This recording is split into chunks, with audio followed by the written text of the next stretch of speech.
A crackly phone line cuts the silence. On the other end, a voice America hadn't heard in almost 15 years, calling out of nowhere to demolish a book carrying his own name.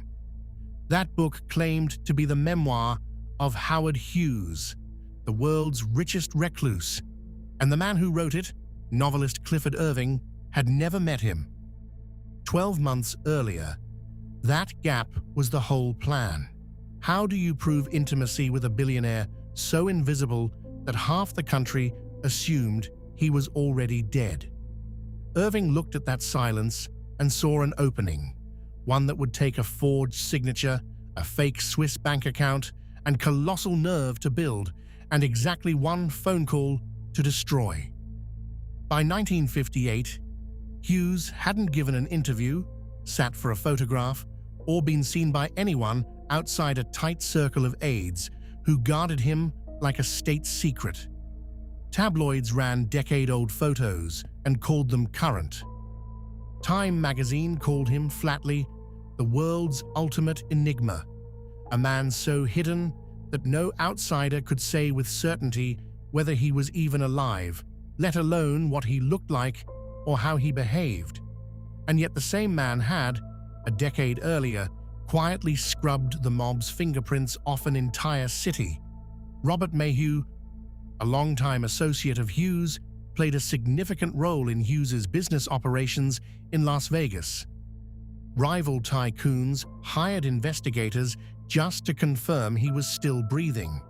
He'd made himself into a rumor, and rumors, it turns out, don't call press conferences to correct you, usually.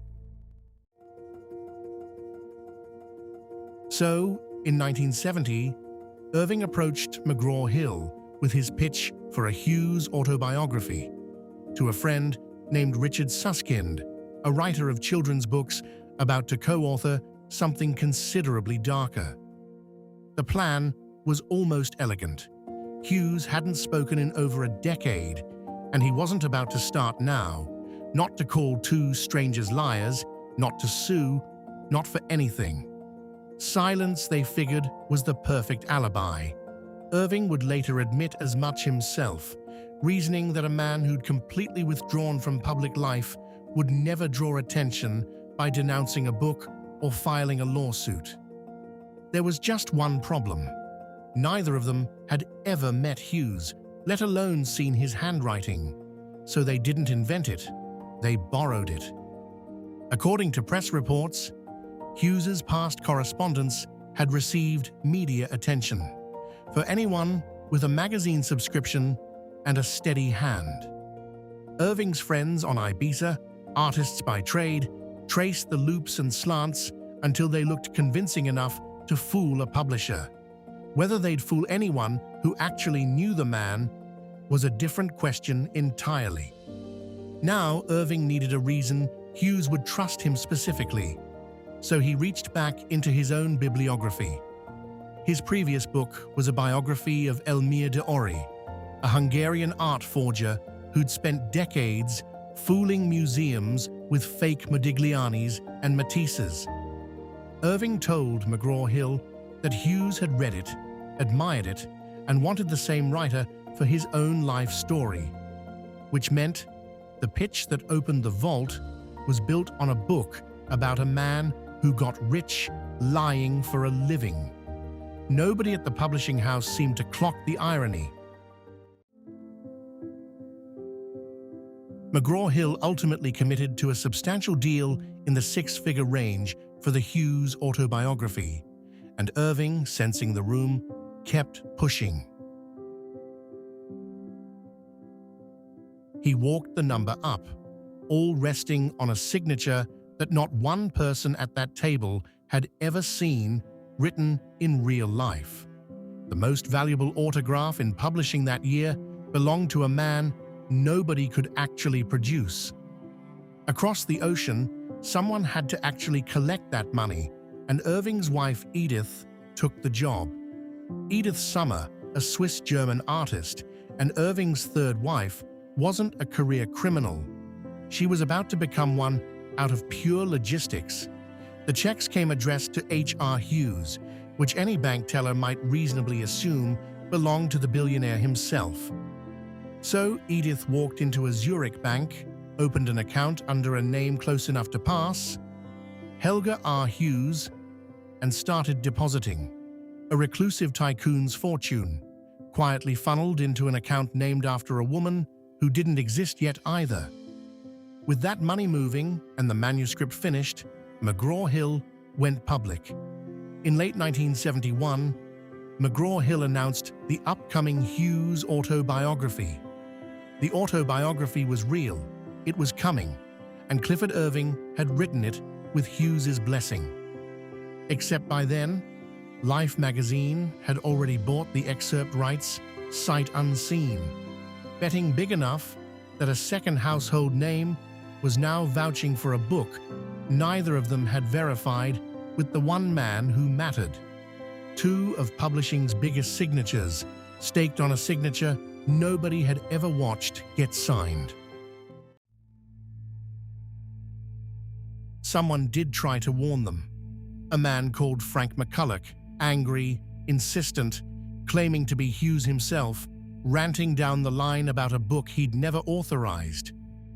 A veteran journalist with rare access to Hughes became a key voice in questioning the hoax's authenticity, which made his next move genuinely baffling. He read Irving's manuscript, decided it sounded exactly right, and wrote the caller off as a crank. Even the professionals fell for it. Handwriting experts initially verified the forged letters, a critical error that lent credibility to Irving's hoax. Irving himself sat through a lie detector test, the last real hurdle standing between him and the money, and it came back murky, full of odd spikes, but nothing an examiner could call an outright lie. Every safeguard designed to catch him had just quietly nodded him through. The line connected. After nearly 15 years of silence, that was Howard Hughes on the other end. And this time, there was no mistaking it. No cameras, no packed room, just a telephone and a handful of journalists who'd known him decades earlier, confirming him syllable by syllable. Then, he said the only thing that mattered, he'd never met Clifford Irving in his life. The vault Irving had cracked open slammed shut on him instead. Federal prosecutors moved fast, and so did Edith. The Swiss authorities traced the Helga R. Hughes account back to her within weeks, which meant the money trail he'd built to look untraceable turned out to be the easiest part of the whole con to unravel. Irving pleaded guilty. He got 2.5 years for fraud, of which he served 17 months. A fairly modest bill, all things considered, for a man who'd nearly walked away with $750,000 of somebody else's identity. He didn't disappear. Irving went on to publish 20 novels across his career, but the one that sold was The Confession, a memoir called The Hoax, released in 1981, admitting in detail exactly how he'd pulled it off. Hollywood eventually agreed it was worth telling twice.